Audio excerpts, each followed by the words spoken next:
Exactly. And I think at first when we started, we asked ourselves, like, what do we want to do? Who do we want to be? What will we bring to the table? Because there's a lot of breweries.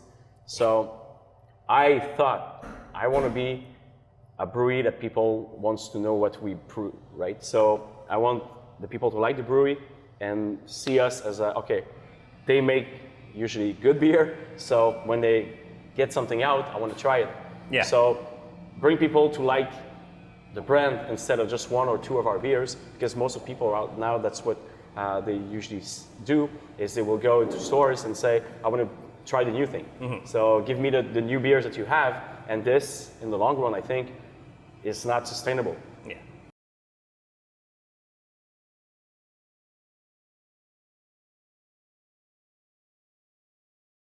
Ladies and gentlemen, welcome back to All Beer Inside. I'm your not so humble host, Carp, and today we are in Mirabel, Quebec. We are at, joining me is Max and François-Xavier from Les Bières Philosophales. Yes. Thank you very much for taking time out of your schedule to speak with us about your very new brewery from what I saw. And I look forward to hearing what you guys have to say about your location here in Mirabel. Yeah, cool. Thank you very much. We usually start the show with sharing some beers. So what do you guys want to, what am I trying here? Do you have an idea? What you want Yeah, us of to course. try? Well, I'd open up with the Milkshake Ipa, of course. Okay.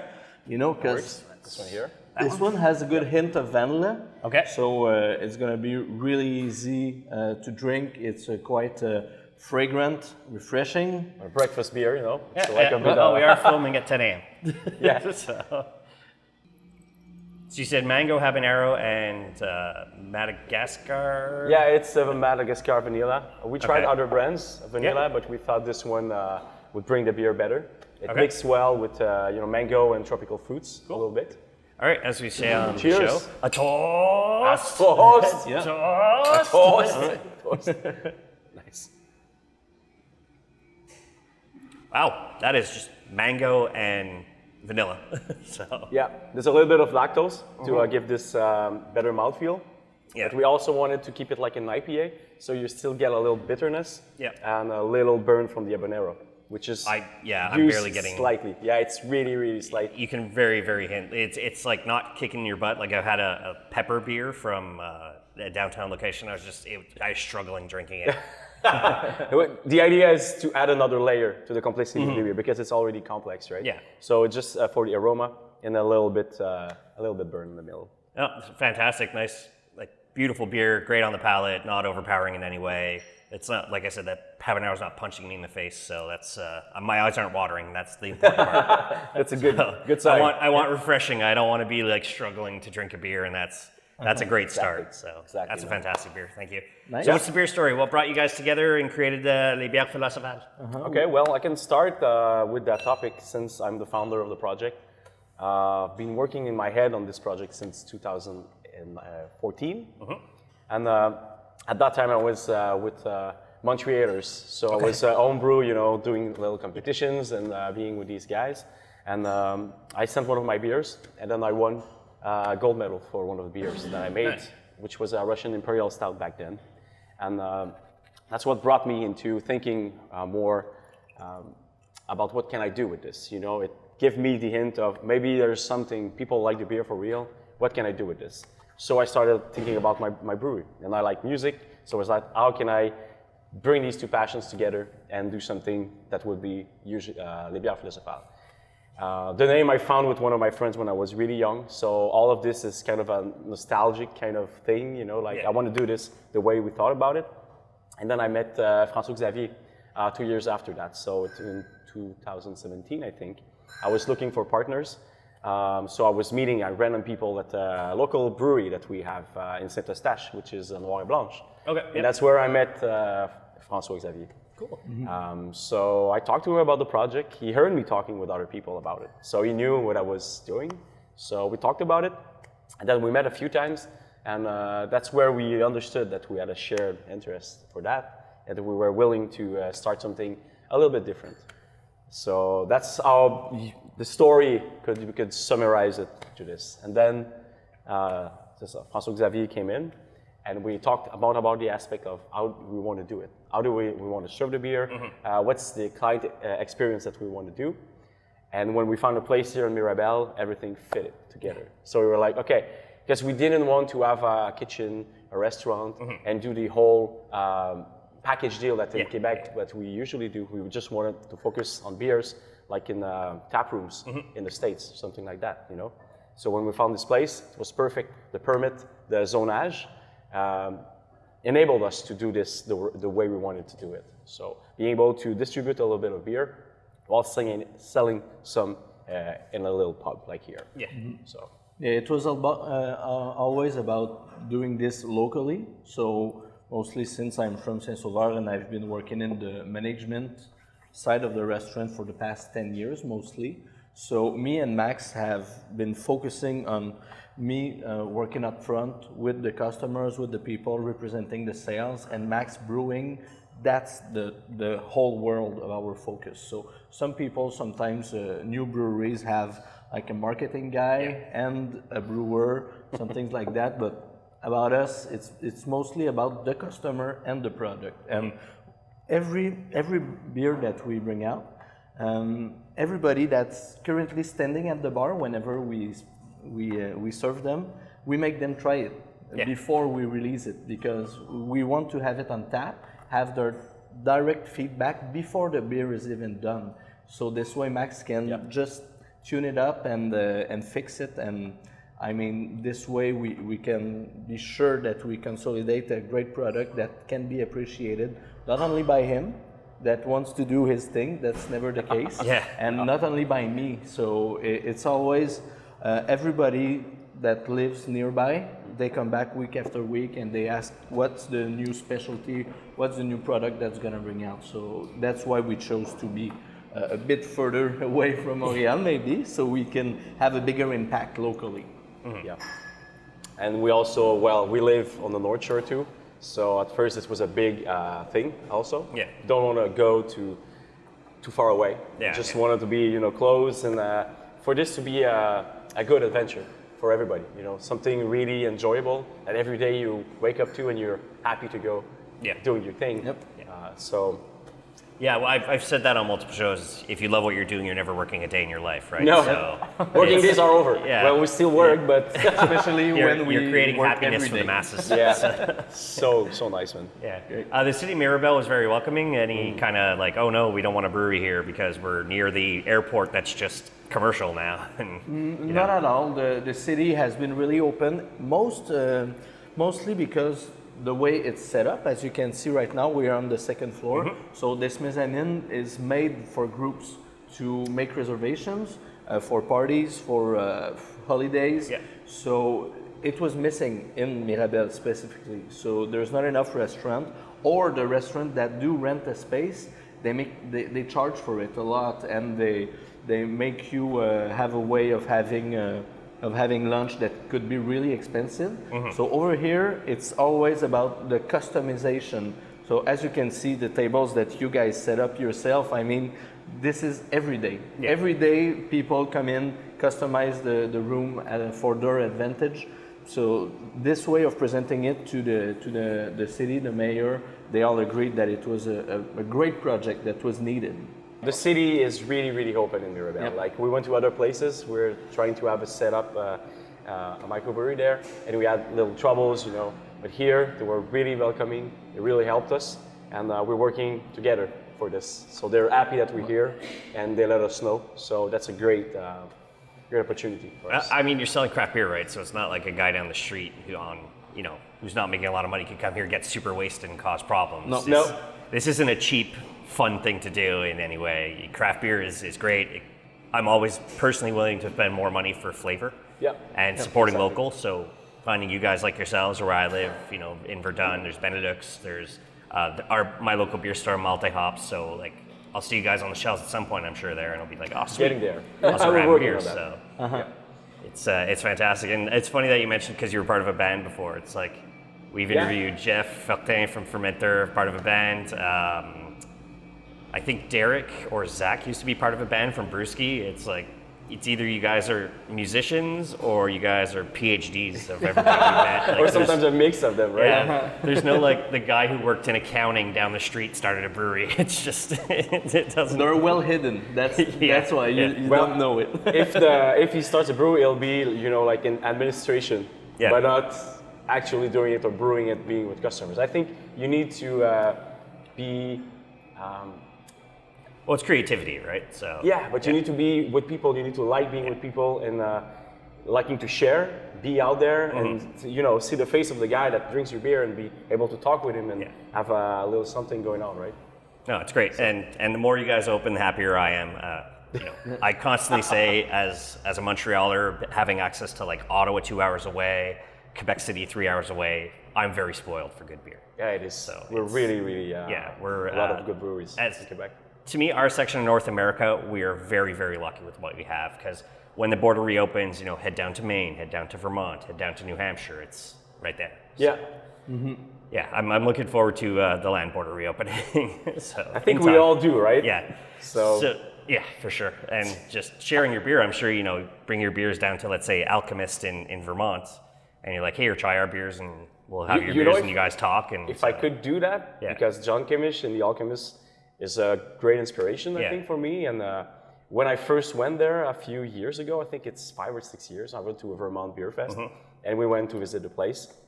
And there was a lineup, and it was the first time for me that I experienced this kind of thing, being in a lineup. It opened at 10, I think, and there was the Vermont thing going on, and we just went there while it was happening, and still, there was a lot of people. I waited for 3 hours, and then there's a lady comes outside and says, okay, 2 out of the 3 beers are done, right? So, we don't have any Crusher anymore, we don't have any this beer, so there's only Eddie Topper and Focal Banger, I think. And I was like, oh yeah, this can happen. It's out in the middle of nowhere. We drive to come there, and there's a lot of people, and it's only 3 beers, but these excellent beers. Yeah. So when I came back, I was like, I want to do something like this. Can we do that in Quebec? And then I think it's starting to happen. Some breweries have managed to do that. And, living not far from Masorum, I saw the 2-year anniversary lineup, and I was like, nope. No, I'm not missing the lineups though either. No, but I'm sure it'll come. I mean, you guys are another pandemic brewery. You guys literally opened during the pandemic, so give it some time. You'll get some build up. Slowly things are reopening with our Vax code and all that stuff. You're allowed people in finally, which I'm sure you guys are more than happy about. Even though it's only 50%, you're still getting customers in. So. Well, on the 5th of September, we've had a big event with a food truck in the parking lot and tables outside. So it's a license that we can get once a year at least.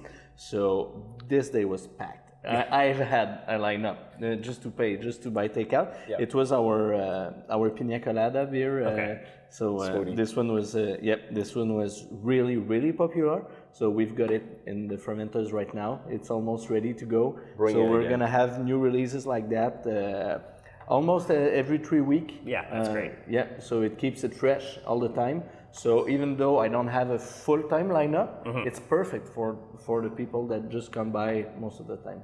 Well, even coming up here, it's like bientôt coming soon.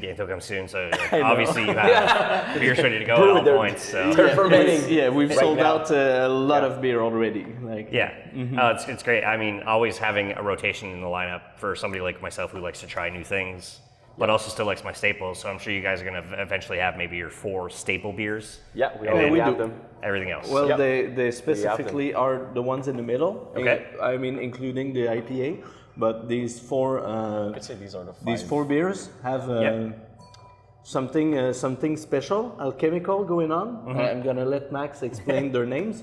Yeah, well, with Les Bières Philosophales, since I was involved in music and I think creativity, we were talking earlier, I think it's important to have a concept behind the beers that we make and behind the brewery and the entire project, because that's what I like in music, right?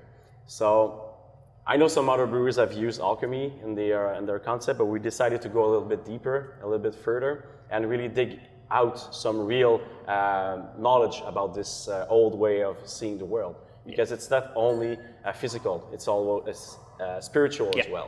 So the 4 main beers are based on the 4 main phases of the alchemy. Okay. So we have Citrinitas, Albeda, Nigreda, and Rubeda.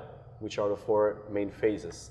And in order, if I'm not mistaken, we will start with Citrinitas, then Albeda. No, it's Nigreda first, then Citrinita, then Albeda, then Rubeda. Rubeda is the last phase, and in behind each cans we explain all these the story of what is these phases. Yeah. And it's really linked into self improvement, and we could almost say it's like meditation, or there's a link with self improvement and aiming higher. And that's the thing that we want to bring out in this project is you can still drink alcohol, but still be productive. You know, like you can have a job around this, and it's not obliged to be something that's negative.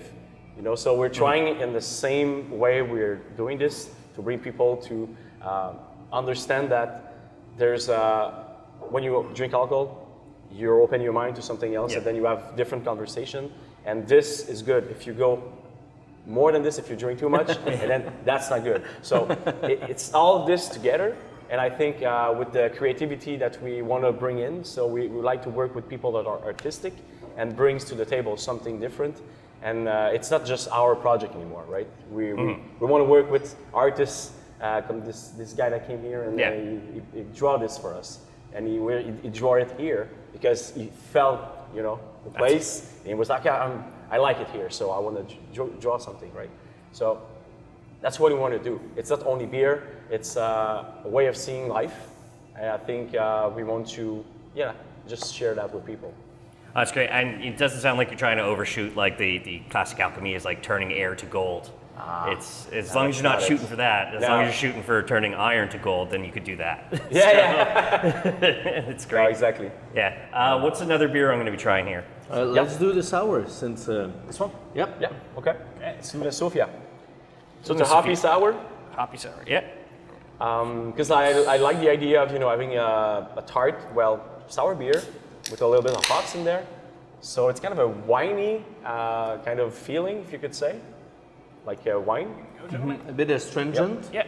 So, but that's a classical Berliner Weiss with 2 dry hops with L'Oral and Eldorado.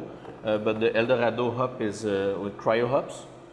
Yeah. So the lupulin powder that's used. You need to refill the cameraman. Yeah, I feel bad. He just sits behind the camera sometimes. Do you switch sometimes? Or? No, I remain as the beautiful face of our show. So cheers to that, man. A toast! A toast! A toast! A toast! Toast! As we were doing 2 weeks ago at Brauwerk, because their German was Prost! Prost! So it stayed. Ooh, yeah, that's tasty. It's not like the sour or the hoppiness are overpowering in any way. They're very like level. It's very nice. Yeah. I could say as a brewer, I think that's my main goal. And when I brew a beer, it's not about the strength of the flavors. It's more about the balance of them, really. So I take a lot of time tweaking different flavor profiles for them to mesh together instead of there is one that tastes a little bit more. And for this beer is a perfect example because bitterness clashes with acidity. So if there's too much bitterness out of the hops, it just destroys the profile and it's not good anymore. So that's the work in that beer. Yeah, that's awesome. And I mean, just the names and the creativity behind all that, where does that kind of come from? Obviously, you're a very creative person where it comes to music and creating the beer and the labeling. Like, where does that all come from? Is that a team effort? Is that just you? Is that, do you have a graphic artist? Yeah, about the graphic, all of this, I think the creativity itself comes from birth, I could say. I don't think you really work towards that. I don't think I think it's just part of you. So there's people that are more, in their imaginative, in their minds, and there's some people that are more like rational, right? So I'm a little bit on the more imaginative side, and FX is a little bit more back to the ground. Yeah, more on the other. So it's at the basic level. This is important to have two people, I think, that are a little bit different on that, so we can bring two different worlds to the table. And then afterwards, for the artwork and everything, we didn't really have somebody at first for that, and we tried with some artists, and we were like, it's too complicated. At that point, it was too complicated for us because we wanted to brew a lot of beers, but we don't want every beer to be tough process. You know, to let's draw the right thing, and then you have delays, and then you have the just producing beer right now for us. It's getting the hang of it. It's only been 4 or 6 months. Getting the cans ready, getting vessel packaging to come here, and just this process of being able to brew beer, get them ready in time, get them in can, and then sell them. It's a lot of work for us. So we didn't really push too much effort on the artistic side. At first, we were saying just for the labeling, just make it simple, because there's a lot of breweries investing to have a lot of, like super beautiful artworks. But then it's a little bit hard to differentiate them when you go to a store. Everybody's doing that right now. So at first, the few first that did it was nice because they were different. And now it's hard to know what am I buying. So we decided to go the opposite way because of that. So we're saying, for now, leave it simple. It's just our logo. It's colored. So people are starting to get into it and they like it. And if we would change it right now, I think it wouldn't be good, because some people are they like it because of that, right? Yeah, but they're getting used to it, exactly. Yeah. So, but we are still looking, and we are in the mindset of the right people, the right person will come to us. And that's really how we roll with les Bières Philosophales. Someday, somebody will come in, and it will be our guy. So there's somebody that we're meeting today, later on today, for that. So that's it for us. Yeah. No, it's great. It's pretty much like, philosophale in English is philosophy, ales in a sense. So it is the philosophy behind the brand that, let's keep it this way. Let's use the alchemy stuff. Let's obviously your music creativity as well as it's all kind of amalgamates into a ball where it's just creates the beer. So yeah, it's very cool. I like that. Exactly. Yeah, and we've been delivering for the past 3 weeks now. So you can find us in Montreal in a couple stores. And we've been congratulated to keep it simple. So I've been impressed by it, because we didn't know if it would make enough of an impact to have the logo up front. Yeah. But in fact, more than 80% of the people that are buying beers want it they want to know what they're buying most of the time, after what we've studied and what we've learned. And I think it's fine for now. But every side beer, every side project that we have, every special release, we already did some tweaks, and we have some special branding. Different branding, yeah. Yeah, just for fun. Like for the Pina Colada Ale that we are brewing right now, the second version, we have a different brand for this. Yeah. Like it's like a real hard piece. Okay, cool. It's really different than the other labels that we usually have. Yeah, it's always nice to see the creativity that some of you guys have. Some it's just like you said, you just started, so let's keep it simple until we can start to complicate things, and then people will already know the brand, and then they'll see the slow evolution of les Philosophales, so it'll create that way. So it's great. I personally, I'll go into a store some days and I'll just grab my fancy labels, and then I'm like, oh, I just want lagers today, so I'll just stand at multi-hops and I'll be like lager. And I want crispy boys. Oh, I want New England IPAs. So, but that's my tasting philosophy in a sense, is like, I feel like this week, let's do some fancy artwork. Oh, I feel like just supporting like Catarogine back in Montreal. Yeah. So it's always like per week or 2 weeks, my beer taste changes, like you guys are changing your recipes. So. Well, that's what makes this whole thing great, right? Yeah. It's not stagnant. No. It's dynamic, and it changes all the time. Exactly. And I think at first when we started, we asked ourselves, like, what do we want to do? Who do we want to be? What will we bring to the table? Because there's a lot of breweries. So I thought, I want to be a brewery that people wants to know what we brew, right? So I want the people to like the brewery and see us as they make usually good beer. So when they get something out, I want to try it. Yeah. So bring people to like the brand instead of just 1 or 2 of our beers, because most of people out now, that's what they usually do, is they will go into stores and say, I want to try the new thing. So give me the new beers that you have, and this, in the long run, I think, is not sustainable. Yeah. People need to, I think, go back to basics. Like, okay, I like this brewery, I want to stick with them, this one, and this. That's what I do.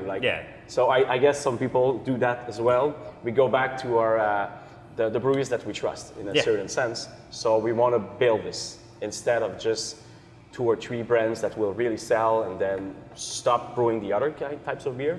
I want to still brew broader beers, even the beers that sell less. Yeah.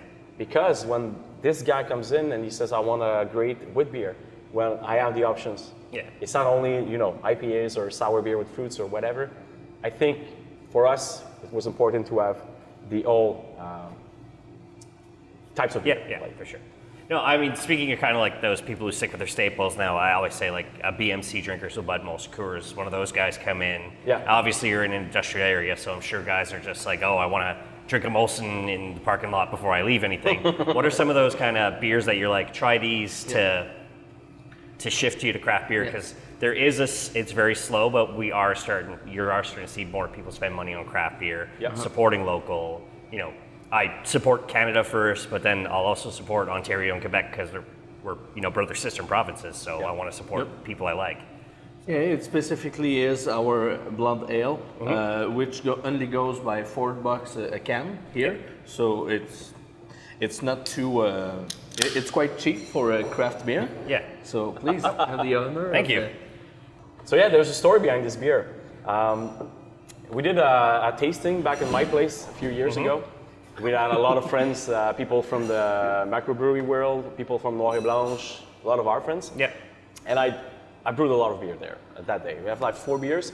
They were all like, crazy beers with all different ingredients and all beers that were like, they were a little something. And there was this beer, and I was not sure that I would want to serve it because it's too normal. There's nothing special about it, so I shouldn't, bring it in. But I bring it in anyways. I was like, I like a good pale ale, so I don't mind. I'll serve it and I'll see what people think. Awesome. Yeah. A toast. Toast! Toast, man. It's always important when we start getting you guys into doing the toast. So. Yeah. So I bring this beer in, and then at the end of the event, I ask everybody, fill in these little papers, tell me what's the best beer you like, why did you like it? And this beer was one of the beer that most people liked. On top of the other more crazy beers that I brewed and I served. So I kind of understood something at that point. I was okay, there's a place for this kind of beer still in our craft beer world. So this is one of the first beer that we brewed commercially, as well as the Splendis Solaris. And it has been one of our good seller. It's my second biggest seller after the IPA, but just by a small margin. It's crazy because the craft beer world, myself, it's like when I first started in craft beer, it's like, I want the crazy wild flavors, so I'd be going to IPAs before the New England IPAs, and then this new style came out, let's drink them all, and sometimes I'm just like, man, I want a lager. So it's good. Or I want a golden ale, or my craft beer adventure, I say, where I started drinking craft beer was at Brewtopia, and it's like, sometimes just go get the raspberry blonde. I remember that. So it's, Brewtopia, man. Keep it nice and simple, but then sometimes it's like, let's sit down and share. We'll do a bottle share of the 2020 stouts from these breweries in Ontario that we're never gonna get. It's our tastes are always shifting week per week when we get together, but it's always like, let's keep it simple this week, and then we'll go crazy adventurous. Or let's grab beer styles that are new, Kvass. I know it's an old style, but we've never seen them on shelves before, so it's like, let's try these Kvass beers. Kvass beer, yeah. Yeah, so it's wild, I absolutely love craft beer. It's very, very difficult for me to drink a mass-produced beer unless I'm at a sporting event or something. So, and then that's really the only option. So, no, this is, this is hitting the right spot. This is something I could sit on a patio all summer and just down. Oh, yeah, and you've put your finger on something, which is the drinkability. Yeah. So Max earlier talked about balance, but the second factor that we put most of our focus on is the customer able to drink the whole can? Is it drinkable enough for people to, not for it to be too heavy or too sweet? So we've noticed that most of our customers are about early 40s. Yeah. So this is the kind of stuff that rallied them as well. People this age they know, they are experts already. So we could not, this could not be crap. I mean, so if we only did sweet beers, we wouldn't appeal to them anymore, and we would lose some credibility as well. So it's mostly about keeping these simple beers to the top of the game. Yeah, no, it's great. I love it. You know, you start with the golden ale, and now you've gone up to like the milkshake habanero mango. And so it's like you guys have a good kind of pendulum of beers where you're starting to come down and then you come back up from the flavor. It's here's lagers, sours, here's our crazy IPAs. I'm sure I'm more than sure you guys are going to be like, oh, here's our barrel aged stout at some point. It's here's this, coming, here's that. Man. It's coming, my friend. I'm looking forward to your future, and you guys being 3 months old at the date of this recording it blows my mind that you've already had. But you said you were brewing before, right, with the Montrealers? Yeah. Montrealers. Sorry. Montrealers. Yeah, I've been brewing for quite a while. Yeah. Even before it was popular. Yeah. Like when I was brewing, we were like 4 guys, I think, that we knew each other. It was okay. Like, you're brewing beer too? Yeah. It's been a blast. Yeah, it's funny meeting the Montreal Alers. Like, I know Drew from Kanawaki is doing it now, but we'd spoken with Tico at Benelux. He was one of the old school guys. So it's crazy how like you guys are a small knit community at the same time, though you're each doing your own thing. So it's awesome. And I love it. Really enjoy like going to see right now. I visited Drew, I think 2 weeks ago. He was selling his canning line, so maybe I can buy it, right? So we always you have this little thing that we help each other's out. And if I was to do a collaboration, I think I would start with these guys for sure. I mean, speaking of which, that's always kind of there is collaborations. What are some you've already done when it comes to, like you had the Framboise Quebec 2021, so Quebec raspberries. Obviously, you worked with a local farm. What are some like local collabs you've already done when it comes to just brewing beers? Yeah, well, that's the first one that you talked. We work with Ferme Métaux. So they're not locally here, but they're in Quebec. They were the only ones able to provide us enough raspberries for the beer, because that's another thing. Since we're just opening, we need to talk with these people beforehand, right? A year before, and tell them we need X number of kilograms of beer fruits to brew the beer. So they were the ones that able to help us, Ferme Métaux. So that's one collaboration we did with them. We also did strawberry rhubarb beer. Okay. The rhubarb we went and buy from Ferme Serbie in Saint-Eustache. And some strawberries from Quebec. I think it's, I bought them, I don't remember the name because it was at a grocery store, and then he was a broker for the fruits. We're getting there to be able to really deal with the agricultural people to be able to do that. That's mostly what we did, but we have a project right now. I have a band, a new band, which is Deadwood. I'm drumming in that band. It's a deathcore band. Okay. So it's a little heavy. We like to call it blackened deathcore. We just put out an album. It's God is Dead. It's a Nemesis, the name of the album. But, God is Dead is the single EP, the song that we're putting out there. And we're doing shows in a few months, I think in November, December. And we want to release a beer for them. So this will be another collaboration that we'll be doing. It will be a big stout, an imperial stout with a lot of flavors. It will be barrel aged, and it will kick ass. Nice. Yeah, no, it's felt like forever. I mean, it's only been 18 months. You know, the last pandemic the world had was 100 years ago, and it was over 4 years. So I guess because we're just so used to like having new stuff given to us right away, when all of a sudden the world has to shut down, you're like, what do I do? What's going on? Is this the end of the world? Like, I'm gonna go buy all the craft beer before somebody else does. With stuff reopening, you know, there's bands coming back in town. There's a few bands at Place Belle in Laval that are coming in April, and I'm like, you know what, with the vaccines and stuff, and the whole passports and stuff, you know, it sucks that we have to do it, but it needs to be done. I feel confident going to a show. I feel confident. I went to a Canadiens game last week. I'm going to an Alouettes game this week. It's nice to actually do stuff again and feel kind of safe. So it is. I don't want to get it. So no. Apart from that, there's here in Mirabel, there's the distillery Côte des Saints. They do gin. They do probably vodka, whiskey, or something. I don't want to talk in their stead, but I'm a huge vodka and whiskey guy. I've worked in Irish pubs. Probably know about the Old Dutcher pubs. So so I've worked with them for a lot of years. for a couple of years, and I've always wanted us to mesh it in. Nice. So the distillery called Des Saints, they have these big.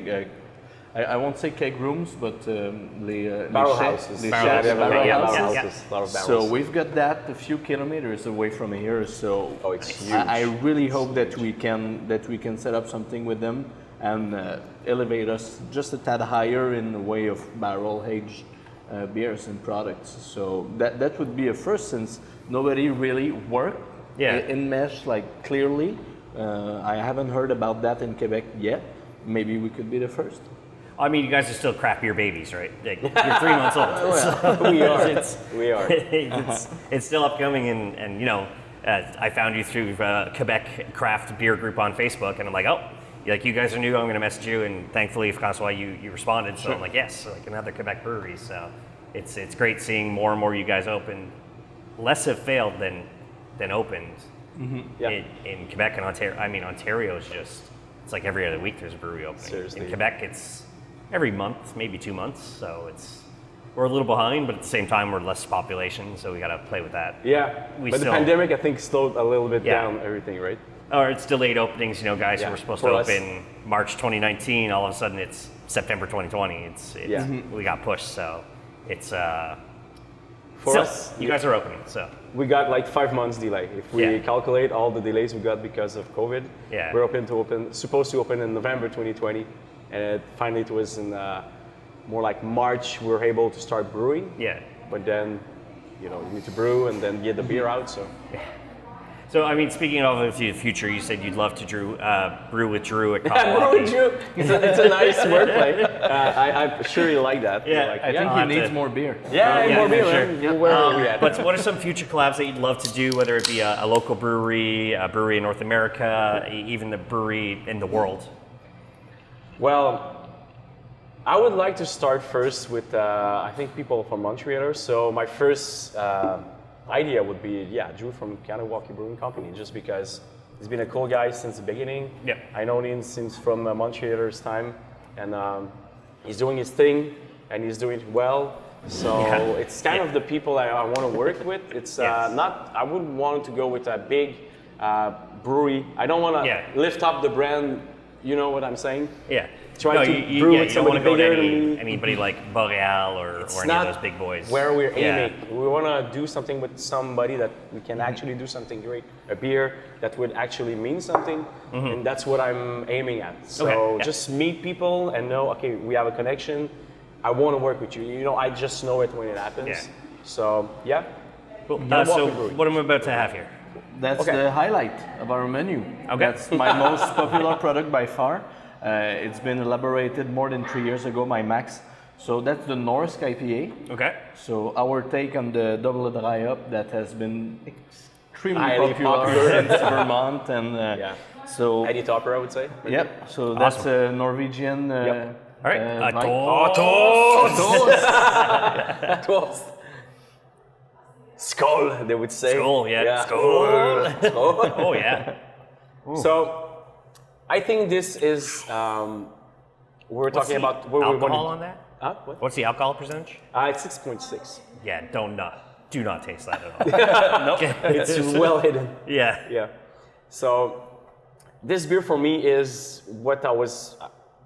The pinnacle of what I'm trying to achieve with beer is tasty, but at the same time not sugary, so no residual sugar whatsoever, but a big mouthfeel and a drinkability level really high. Yeah, super crushable for a 6%er. Like, wow. Yeah.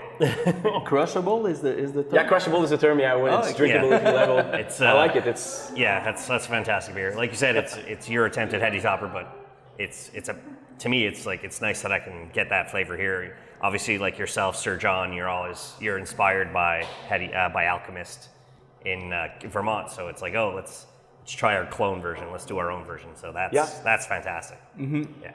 But our take is pretty dry. Yeah. We prefer it that way. So it has appeal for anybody. Mm-hmm. So I've had customers here that they don't want to know anything about IPA, and they buy a 4-pack each week. Yeah. So it has brought them back from the dead of the IPA. They were saturated. and they came back thanks to that because of the dryness of that yeast. That yeast really.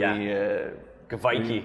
Yep. Viking yeast, man. We did so a couple episodes ago we did a homebrew where we brewed with a home brewer. And he's like, yeah, Kvaik does miracles for brewing. So he's like, literally 2 weeks and a beer's ready. So I've seen 5 days grain to glass beers. I never tried it myself because I'm like, okay, 5 days, it's really not enough. But supposedly some people were able to put out the beer in 5 days. And we noticed like early on, 2018, the Kvaik was like, Kvaik. And we're like, what's this? And we're like, oh, it creates like a different flavor profile than other yeasts. And all of a sudden, it's like everybody has one. We're like, huh? It's like, oh, and we spoke with the home brewer, and he's like, yeah, like literally 5 to 10 days, you have a beer. Oh, sweet. It's crazy, man. But at first, when I started working with the yeast of this beer, it wasn't commercially available. Well, it isn't still. It's still really hard to get it. But back in the days, like 4 or 5 years ago, I think, I received yeast in the mail from a guy that we were like exchanging yeast, right? So you receive a little vial, and then you multiply it, and then you do it commercially. But I wasn't prepared for that at that time. You know, it was the first time, so it was a little bit scary. But so that's why for me it's a big achievement to just be able to take this yeast, multiply it enough, keep it healthy, and be able to reuse it for a few generations. So this was my, my first really proud commercial beer that I made. What? Opus Magnum. Opus Magnum, first Opus Magnum, we could say. Are you? Did you find with the pandemic you ran into kind of like roadblocks when it came to getting ingredients in or anything like that, like specific malts, specific hops? You weren't really getting them as much as you wanted. Yeah. So there's a little problem with that. I would say because of the containers that are stuck at the ports. Yes. So maybe from China we know the problem, but there is also this problem in Germany and from anywhere in the world, from Europe as well. And most of the malts that we use, half of the malts are from abroad, right? They're not from Quebec. So from Quebec, it's mostly base malt, but specialty malts, it's usually from abroad because, they've been malting for more years than us. So, for centuries. Yeah, sometimes some malts taste a little better there. So all of these malts are, every week when I do an order, I'm getting told, okay, this malt is not available this week. What do you want to substitute it for? And so we need to substitute like a lot of our malt. So I'm constantly, working with my mind. Okay, this is not there, so I know this and this will do a nice substitution for this malt. Okay, let me try this instead. So I'm battling up to a certain level to keep the beer the same because of that. But nobody, complain, and even for me, when I taste the flavor profile, I know, okay, it's close enough all the time, so it's okay. But it's for sure at a certain point, I would like to stabilize this. But we are living with the reality we have now. So when it is kind of safe to travel again, obviously you guys are very new, so when you actually have time to travel again, what are a beercation, like a beer vacation you've never been on that's like, I'm going here, I'm spending a week, and I'm drinking as much beer as I can. Ubering, getting Ubers and taxis, and responsibly. If you're in Asia, rickshaws, whatever, like just bringing your bike. You can just there you go. Bike if you're home. in Europe, if you're in Europe, you just take your bike everywhere. So for me it will be Boston, Massachusetts. I want to go in this area, see Treehouse and all these great breweries that I've been hearing about for a few times now. It's for me, it's like really there that I want to go. I want to try these awesome IPAs and see what's the new level because Alchemist, Ale Farmstead was my first big travel, beer travel. I went to Foam as well. I went to Prohibition Pig in all these great places. I mean, you're talking about lineups earlier. You mentioned the three: Foam, Hill Farmstead, and Alchemist. Alchemist, it's like those were the lineups every time I've gone. Exactly. So, when you go there, there's a spark. There's something. Okay, they succeeded in a way that it's fulfilling just to be there. So I want to go to the next place that I heard of, and it's So Boston and all of them. In the Northeast, we're very spoiled for beer, which is great. So you pretty much. Michigan, Ontario, all the way to the Maritimes, we have good beer. So.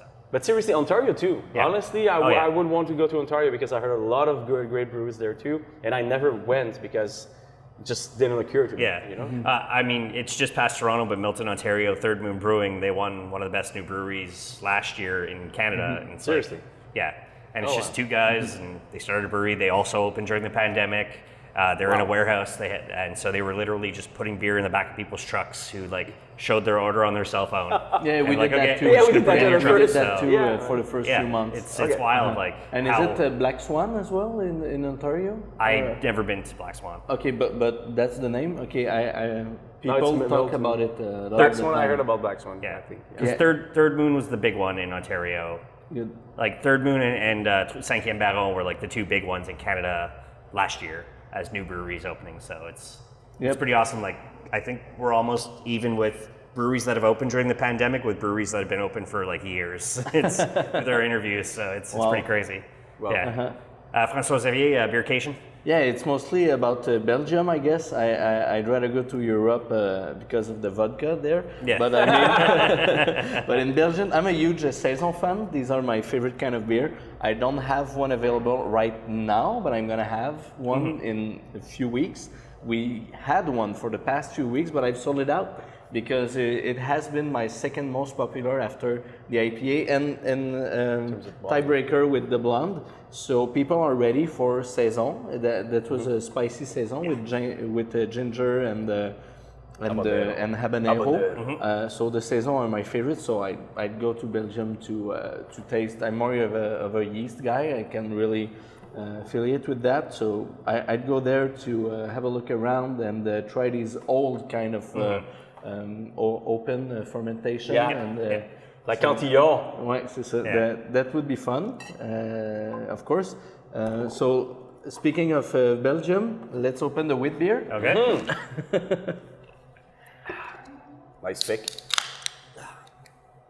So our first Belgian style, if I can say. Oh, see, we got the story here. Yep. Yeah.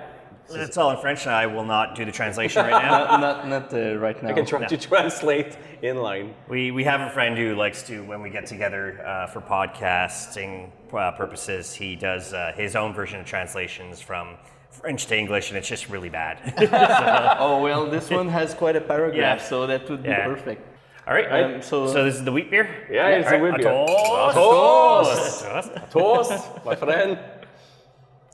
So this is only with orange peels, but apart from that, it's Classic. mostly about wheat and then a couple other malts. Yeah, I'm getting like wheat, a little bit of banana, and a little bit of orange.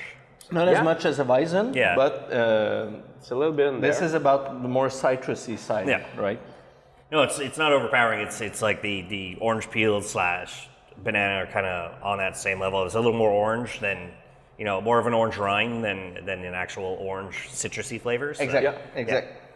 No, that's I mean, all your beers have been fantastic so far. Nice, So thanks. It's, Thank you very much. it's nice to see guys like yourselves Would creating you say the opposite? wonderful things. I wouldn't say don't it know, on screen I'll have to- later on. I'm gonna be.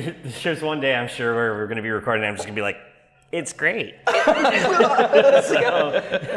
the bucket. No, Yeah. No. I don't lie about beer, and that's why I always say support local, support local, support local. My local might be Quebec and Ontario, but it's still, to me, it's Canadian, and I'm a Canadian first. I'm born and bred Montrealer, but I'm a Canadian, so and I want to support all Canadian businesses, and that's my thing. So I'll ask you guys, if you guys in the future could get your beers out to Ontario, Saskatchewan, Alberta, would you guys like that? But at the same time, those beers would have to come in here. Oh yeah. Like a unified beer law across Canada. Honestly, I don't think I wouldn't mind. I mean, one of my friends in the Montrealer too is a whole timer. His name is Paul Brennan, and he talked to me about because he's from Ireland. Okay. So he's a Irish guy, and he told me that at some point there in Ireland, they opened the door to other breweries from all across the world, and it changed the craft beer there because now you just don't have your local friends. You have everybody from the world, so you need to step up to that game level. And I think it's a good thing, to aim higher and want to be as good as all the big brands out there.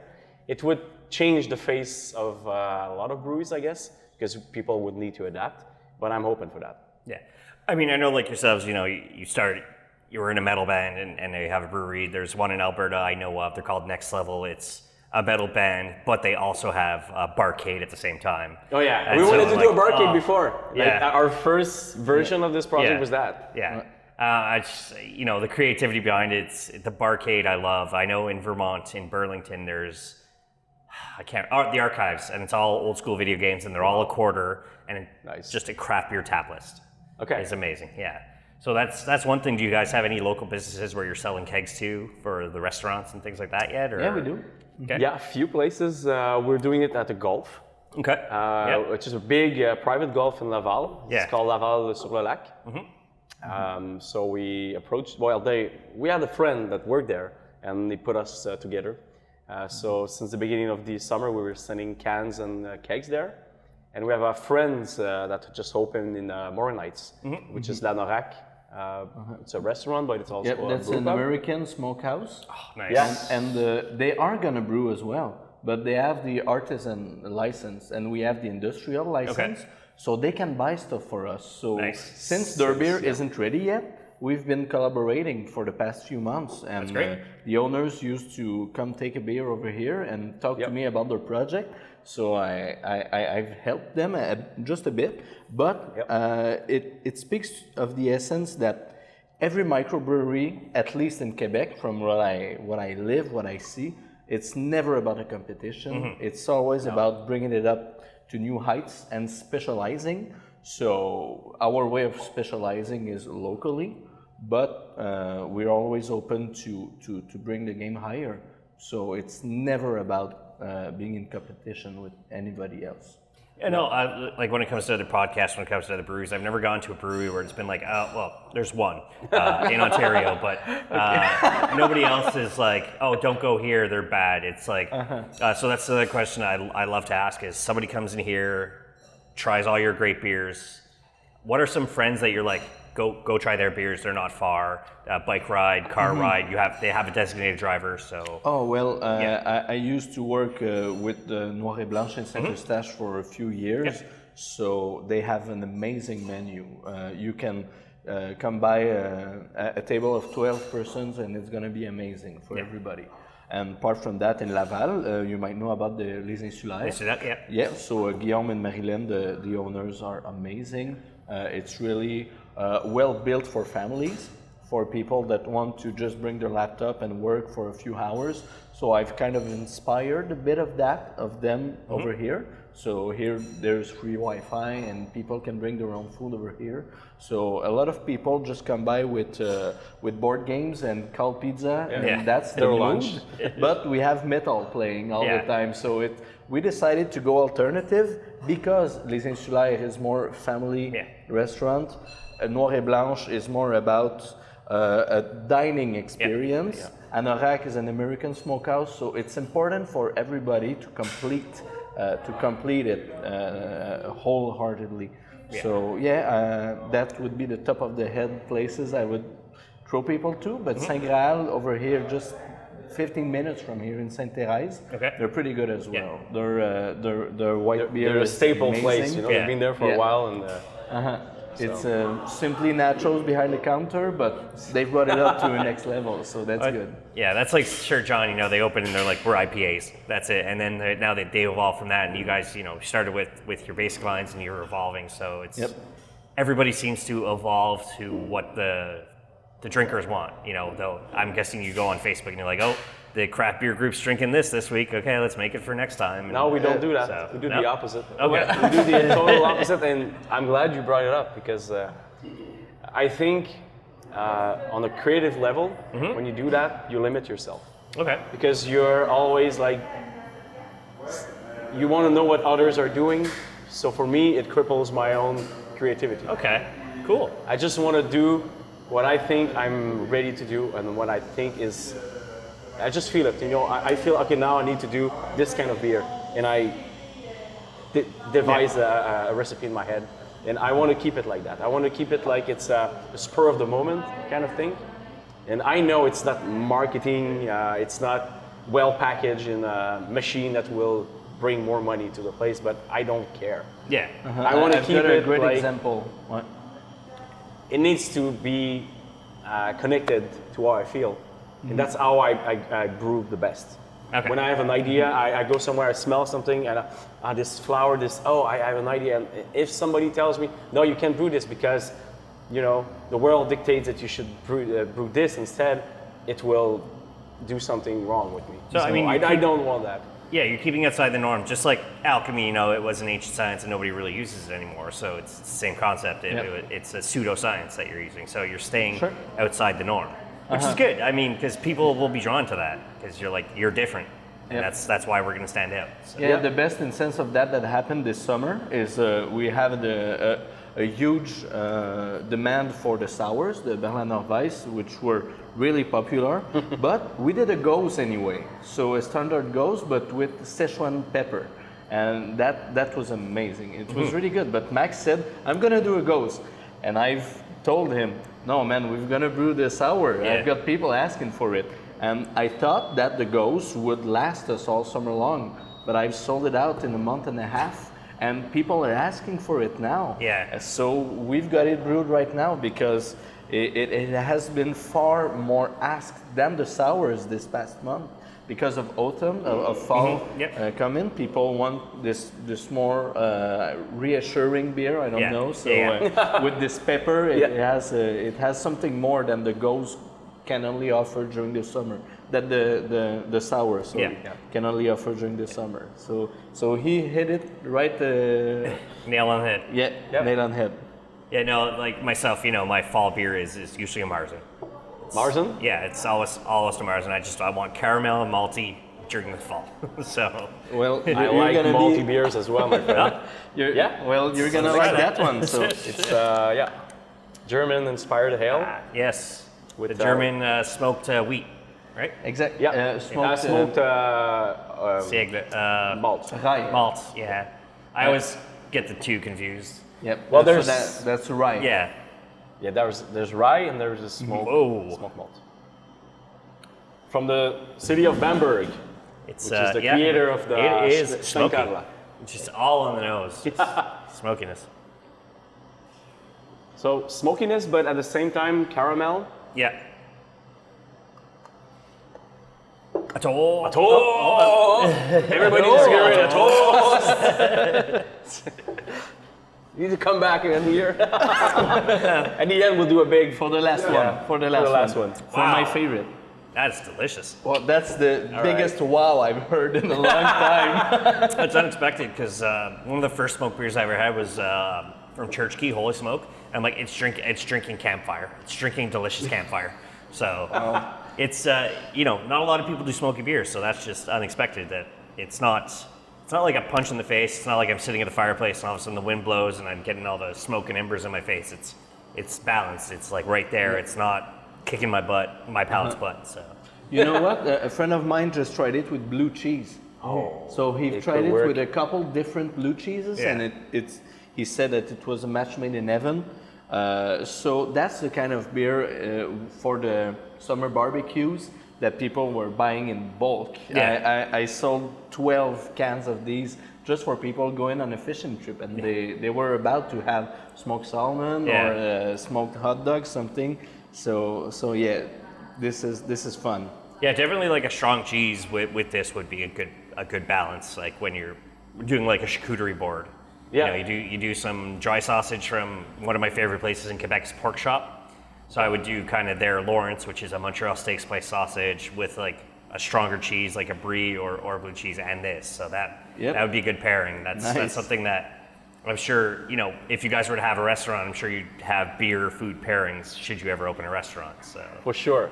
Yeah. But before we have a restaurant, I would like to have a place to do music, in salle de spectacle. Okay, A venue. Sure. A venue place connected to the brewery. Yeah. And then maybe a restaurant connected on the third level. Yeah, that kind of always blows my mind that because Fafunds is next to Metropolis or MTELUS now, so it's like, why'd you guys never do something together? I could get cheap beer to start my night and then go to watch, either our last concert was Ailstorm, the pirate metal band. Oh yeah. And then ever since it's like, I'm like, I don't care who I go see. I'll go see Nickelback. I want to go see a concert. I don't care. I really don't care right now. I want to be surrounded by people, having a beer, having a good time, having a but blast, also being safe. So That's what I want. And now with Quebec, we're getting concerts coming back very shortly. Yeah. The Bell Center is going to be full starting in a couple of weeks. It's nice to see it happening again after all the. We're not the only ones, but all the crap that all of us on the planet have gone through in the past 2 years. It's nice that it's slow, but it's coming back. So we're gonna find a way to enter these music venues or build our own. Yeah. It's as simple as that. Since, as I said, there's room for alternative people, punks and metal, and I don't have Cat Stevens or CCR playing here all the time, so which makes it different.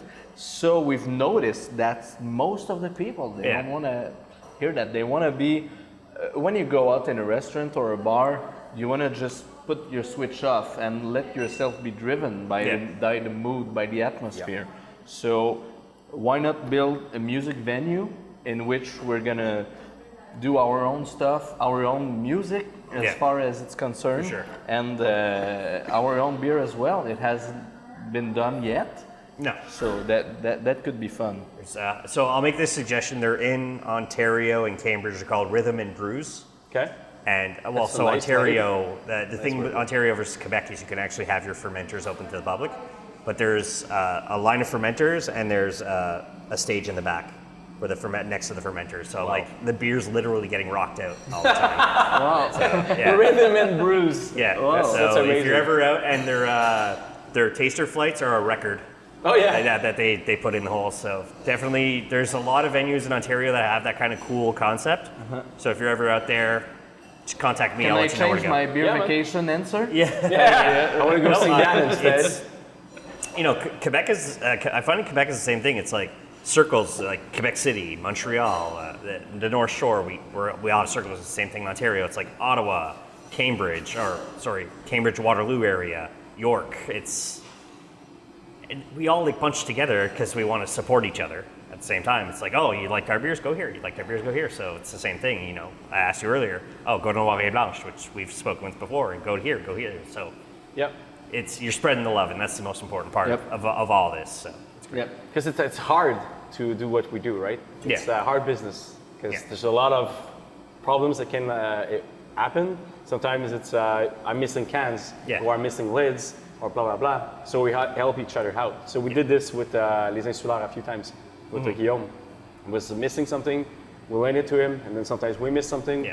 So that brings the community together, right? I'm missing a pound of crystal malts. Do you have it? Exactly. I'm missing this, so it's some awesome. hops or whatever. I love hearing that you guys, share the love, and that's the important part. And you're supporting each other, and everybody wants these businesses to succeed and thrive and get bigger and bigger and bigger. So that's the thing. And speaking of like getting bigger and bigger, what's kind of next for your brand? What's next for Les Bières Philosophales? Now, I know, François-Xavier, you mentioned a horror movie night, which I'm a huge fan of. But anything beyond that, maybe a movie trivia, things like that, bringing in more people, what's kind of next? I know we have to wait for our health restrictions to open more, but when you're ready to go full to the wall craziness. As Max said, the music venue, it's not only about that. You probably know Brewdog. So this brewery has expanded exponentially. So this is our business model that has been modeled after. So their expansion started locally, village by village. So what we have in mind is mostly about having a lasting impact that would open us to new opportunities. So we said music venue, but why not restaurant? Let's say there's a lot of restaurants which have closed in the past few years. Why not buy one of these? Keep the staff, keep them jobs, and just replace the name with our own. And then we can provide the beer there with our industrial beer industry that has been built over here. So it's not only about the music venue or this, but on short term, I'm gonna have horror movie nights over here and things to keep people on the hook and interested, because over here it's not only about selling cans takeout, it's about having a place people can feel at home as much as we do, and apart from that we're gonna stay open for new opportunities. So we don't want to limit ourselves, but we want to keep our interests specialized. So let's say we open a music venue in 2 months. If we want to make as much good beer over there as here, Max cannot split in two. Yeah. So we're gonna refocus. So that's why it's still brewing in our heads as well. So there's like the abstract part of where we want to go. That's what we're talking right now. But there's the more concrete part, which is what we can do right now is just expand our sales. So we've been working on that for 3 weeks now. So we'll be selling more beers out and more depanneurs, specialty beers and all of that, specialty places. And then there is one beer that is coming that will probably hit hard when we release it. It's a kind of a secret. Okay. So we're just hinting on it right now. We're not saying what it is, but we will double our production because of that beer in a few months. Very cool. It's almost there, almost done, and there will be a big announcement made in a few, maybe weeks. I hope just a few weeks, but we're slowly getting there. So this will open up a new market for us. It will be more out there in Quebec, and it will oblige us to do more productions. So on the short term, this is the project we're working on right now, and on a more longer term, I think was talking. There's also a farm that we're in the ferme Rescol. So because we have land in the bas du fleuve, and we have planted our hops this year. But then we will be planting our own grains. Okay. And at some point, I would like to be self-sufficient on the base malt level, and just go, outsource specialty malts. And we want to open something there too. Cool. Kind of a hill farmstead vibe place. There will be a barrel house, and there will be like a touristic place where people just they run that town. So they go there. So we'll be something. We would be the event there. So it's getting there. We don't know when it will be ready, but it's started already. We have the land, and we have people they know how to grow things. So it's happening right now. And my main thing is the venue. Like for me, the venue, I know other people have done it. My main idea comes from, with my ancient band. I was in a cover band, Open Fist. We were doing like System of a Down covers all the time. Club Soda. Okay. They did free gig night, so we would play for free. The people would come in and they would not pay anything. But it would spend money on beer. Yes. And we would be paid as a band more than any other venues we would go. Why? Because when people don't feel they have to pay for something, they will invest in what they like, beer. Yeah. So for me, a venue place and a microbrewery together, the way we could do it, because I have a band and we could do a real community with bands and everything. We could be, because all the venue places are dying right now. In Montreal, it's bad. For the alternative world, there's like, I think 2 venues still open for more underground stuff. So I think it's a perfect time to do our part to a certain extent. So for me, this is my main focus in medium term, I would say. Midterm. Midterm, Yeah. But in the long run, like FX was talking, Brewdog concept of things, of when we open the next thing, we want the people that are here, that are solid, and we like them, we leave it there. And then we go do the same thing with the next place. And I don't know, I think sky's the limit. Yeah. All right, guys. So let's try the last beer, and we'll wrap up the show after that. So Good? Perfect. What's this? That's our classic stout at 7%. So we start at 7 with stouts. There's no before 7 for a stout for us. Yeah. Starting point. Yep. Thank you. Which is my absolute favorite all time. It's great. It's great. It's really fun. Yeah, stouts are all over the place. You're either going to get I'm finding the pastry stouts are becoming very popular. Yeah, they are. So we will be brewing one. Yeah. But with what we were talking before. Yeah. Oh yeah, that's a heavy pour. That's a heaviest pour of all. Heaviest pour. Well, we'll try to bring it a little cloying, a little bit less sweet. Yeah. But we will be brewing one soon. Awesome. Yeah, no, it's great. You guys are just constantly, like you said, just have a rotation of new beers coming out every 3 weeks. So it's pretty awesome that you guys are doing that. So, you know, there's still, like you said, your staples, which people come in to buy, like Golden Lager and things like that. So, but keep the creativity going, and that's the best part for somebody like me who's always willing to buy new beers that people come up with. So Exactly. let's do Let's one do final that. a toast. Ching! So this one's all about the roast. It's all about the roasted malts, Yeah. and that's it. No vanilla, no cocoa, no additives. Only about malts. Is it more of a? Would you say more of a dry stout than? It's a hall stout. Okay. Yeah. And meaning that I pick techniques from every types of stout and just blend it together. There's 11 sorts of malts. So I just wanted to celebrate the stout. Yeah. And it's more in the simplest form. Because a majority of people now, like the stouts that they come out with, craft stouts, are more coffee-based stouts. Yeah. I find so. This no coffee whatsoever. It's very malt forward. Where somebody who's a big fan of malts before everything else, it's like this is one of these better beers that I'll have a bunch of, because it's like I can see myself sitting in my backyard having a cigar with this and a scotch. Yep. And, Yep. You know, having a good combination of it. So I look forward to when you barrel age this at some point. So. Nice. So it's a little bit on the caramel side too. I wanted to bring out the caramel a little bit more because, like you said, most of the stouts are usually coffee, chocolate. Yeah. So I wanted to go somewhere else. Yeah. No, all your beers have been fantastic. I really appreciate very much. everything you've brought out today. I appreciate the time you've given us to speak with you about your new philosophy when it comes to beer and your adventure. So, Pleasure to share, man. Yeah, I've got no other questions. Let the people know where they can find you. Okay, so well, you can find us in the stores near you. Well, there's Espace Houblon. There's Station des Bières. We're at Trois Rouges in Saint-Jérôme.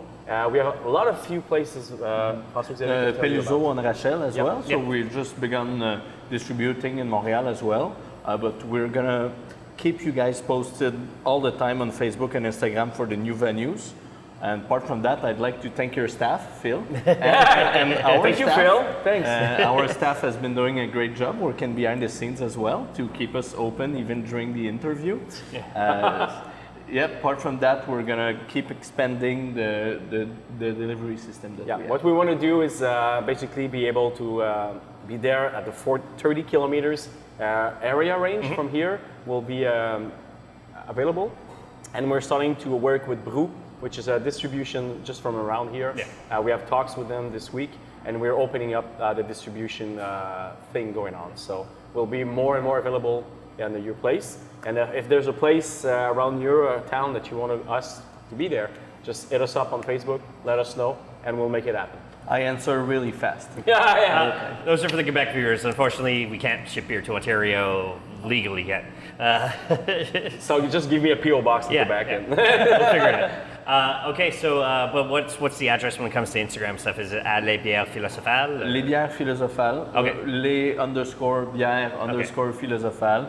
And the Facebook, it's simply Facebook / Les Bières Philosophales. All right. And the website as well, Yeah. in which you can put in orders and come and grab them. Perfect. So if there's any recipes that you'd like, any kind of beer that you'd like for us to put on the site and come and grab them, you can order them on the you can website. order on the website, lesbièrespilosophales.com. Perfect. Pretty simple. So all that's going to be in the show notes, so definitely click on the links when you're there. If you enjoyed this episode, subscribe, hit the notification bell for all future episodes. As for us, it's allbeerinside.com is the website, at allbeerinside on all social media. And as I said in all episodes, drink craft, not crap. Thanks, Mike. Thanks. Thank you guys. Thanks, my friend.